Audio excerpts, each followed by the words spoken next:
Answers sometimes feel so good to receive, don't they? You have been working and searching for so long and then, it's there. They can bring us calmness and peace, clarity and comfort, or joy and a sense of satisfaction. It's the pursuit for answers that can sometimes get frustrating and just frankly exhausting. Well, the Toddcast is a place that maybe you can glean some nuggets of perspective that can easily apply to you in your position here at Joe Bullard, your home life, your marriage, your relationship with your child, or just somewhere in your everyday life. Remember, as our friend Andy Andrews says, the quality of your answers are only determined by the quality of your questions. Come alongside Todd and I as we explore topics that might not be what you're expecting. Let's get started. Welcome to the Toddcast. Last time we did this was the first time, and we did not have a name. We were throwing around real conversations with Todd, conversations with the chaplain. Yeah. We had all these things, but since then we've come up with the name that you really had nothing to do with. I didn't, except that it's in my name is in the your name. Your name is in, which we really didn't ask for approval.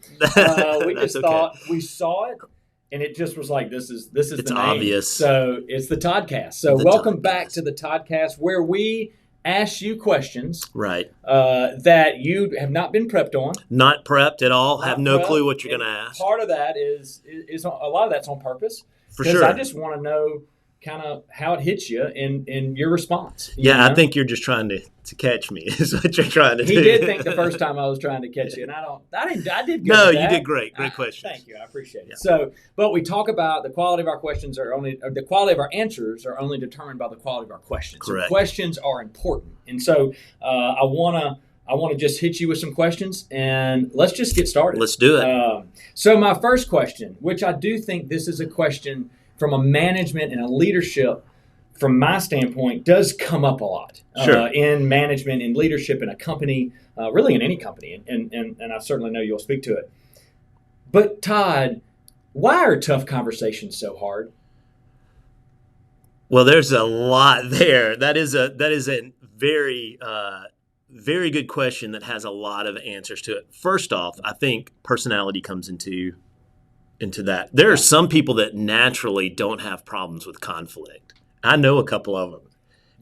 They're more rare than, would you say they're rare? They are rare. So that's part of it. The second, it comes from our family of origin. How did your family handle conflict? So if you grew up in a situation where conflict was pushed under the rug or, never talked about, or on the other side where conflict was constant and it was very very energetic and loud and aggressive, then that colors the way you handle conflict. So if you came from a family that liked to fight and that fought a lot, then a lot of times those people are very hesitant to get into conflict. So there's a lot that goes into it: personality, our family background, and then I think the other part of it is in our culture in the South, we have this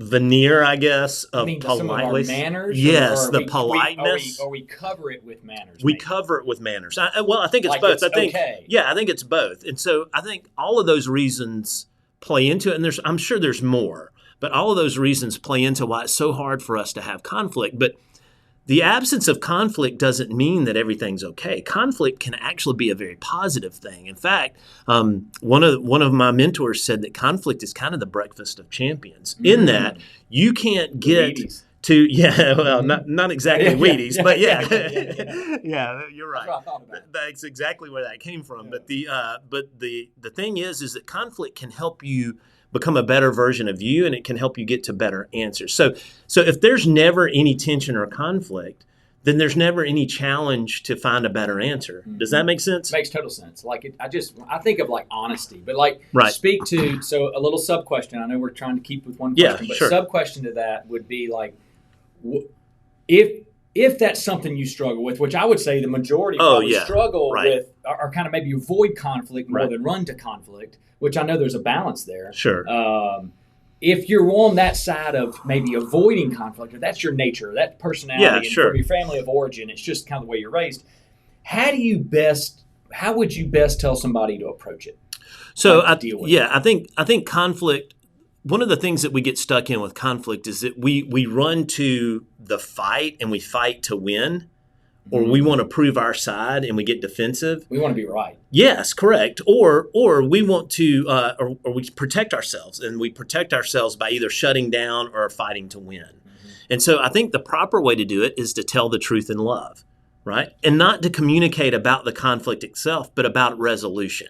So that's where so many people get stuck. They get stuck in the argument about the conflict, right? So you did this, you never do this, or you always do this, or Emotions rise a little bit. Yes, emotions rise, and then we end up arguing about the conflict itself. Well, what we really need to do is take the conflict and say, okay, this is an opportunity. This is an opportunity for us to come to a better resolution. Mm-hmm. So if we're in a disagreement or if there's conflict in between us, there's a right answer. So let's talk about that right answer. Let's not talk about the conflict itself. Let's talk about the resolution. Yeah, that's really good. Yeah, when I think about the approach, the first thing that came to my mind was, like the honesty part of like, hey man, I'm really nervous here. Yes. Like, there's a lot going on in here that you can't see. Right.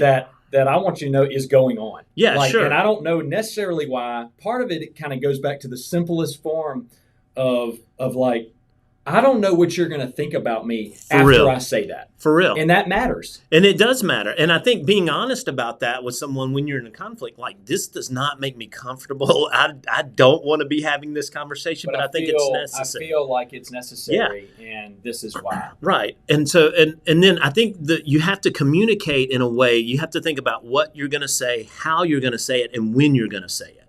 See, all too often in conflict, it's just bleh. Right. I find myself getting there too soon. Yes, sometimes. exactly. And so, exactly. So you got to really slow down and think about exactly what you want to say, exactly how you want to say it, and when is the best time to say it.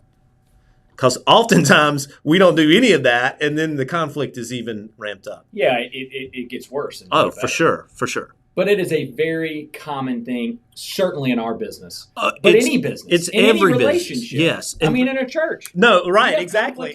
Yeah. In fact, I've dealt with some over the last couple of weeks, and it's like on the surface of it, you go, this is so silly, but it's not, because there are emotions involved, and there's so much more to it than what's on the surface. So I heard the secret to life like this week. Okay. Monday night, I heard the secret to life. And then we're going to wrap up. Okay. The guy I was with, this guy that I have a lot of respect for, he's kind of our moderator in a group. And he said, guys, I got the secret to life. And we're like, oh my God. Let me write this down. Type A personalities, like doers, let's get it done. Oh my God, we finally can end. Like we're there, we've arrived. And he goes, he wrote it on a piece of paper, like a little piece of paper like this, and he folded it up and he passed it around to each one of us. And so I was the first one because I was trying to cheat. Yeah, he right. said, I'll let you look at it first. And he gave it to me, and I unfolded the piece of paper. And all it said was, I like you. Do you like me? Check yes or no. And I was just like, oh my gosh, sometimes it's as simple as that. And his point is that we stop asking that question along the way, and we start managing what that person thinks about us without just saying a vulnerable question, which is a very vulnerable statement of, I like you. Do you like me? Yeah, it's very vulnerable. Really impactful. So we're going to end with that. Todd, thank you so much for just being willing to answer a question that I didn't prepare you for. And what great wisdom, nuggets of wisdom. So thank you for making the Toddcast, not just your name, but more importantly, your presence and your words. So thank you so much. Till next time, guys. We'll see you next time.